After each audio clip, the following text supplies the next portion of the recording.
Well, tonight we have a Fox 44 News exclusive for you. It's an epidemic in the U.S. that seems to get worse every year. Murders among transgender women of color. Yeah, one woman was murdered last October right here in Baton Rouge. On top of that, more legislation that many consider anti-LGBTQ. Renee Skinner has more. There is hate directed at trans people, and trans women get the brunt of that hate for a number of reasons that include a ton of misogyny and that include a ton of ignorance. Kiva Scatter was her name, and aside from that, not much else is known about her, except her murder. Who do you think chooses to want to be marginalized? No one chooses to want to be picked and be biased against. On October 15th, Baton Rouge police say Scatter's body was found here near West Brookstown Drive and Prescott Road. She was a block away from her home. No suspects, no arrests, no justice yet. Violent crimes happen when there's inequity. Scatter is just one of many transgender women of color murdered last year. According to the Human Rights Campaign, in 2021, at least 50 trans and non-gender conforming people were murdered, the majority of them people of color. As a white trans person, I'm not going to face that same type of violence, right? But Black women in general face higher rates of violence, and particularly Black trans women. This year already, at least 11 lives lost, killed by acquaintances, partners, even strangers. And there could be more. In order for people to feel safer, they need to actually be safer. S.K. Grawl is a trans activist and member of TIDAL, or Trans and Gender Nonconforming Inclusive Development Advocacy and Leadership. It's an agency that gives trans-inclusive training in professional settings.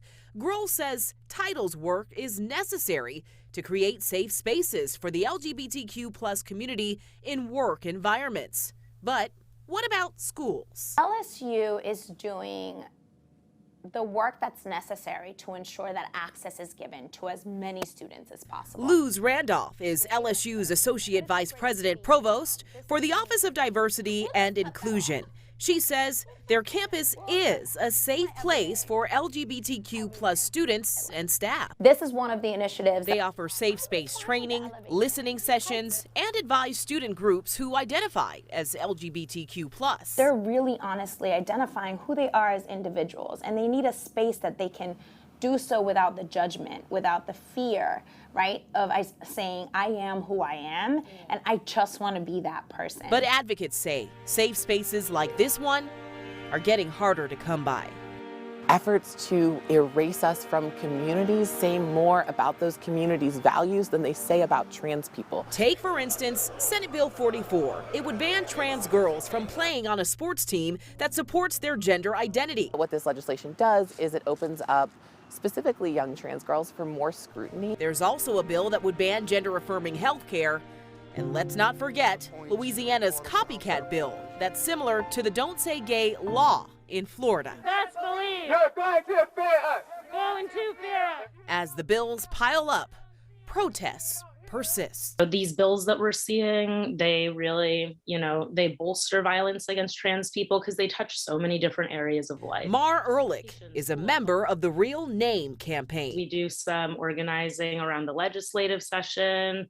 We do some mutual aid work. A New Orleans group that fights for trans rights. Our initial focus as an organization was and remains making IDs more accessible. So being able to update your identification to match, your correct name and your correct gender marker. The Real Name campaign has even marched to New Orleans City Hall and to the state capitol, protesting anti-LGBTQ legislation, often getting kicked out by security.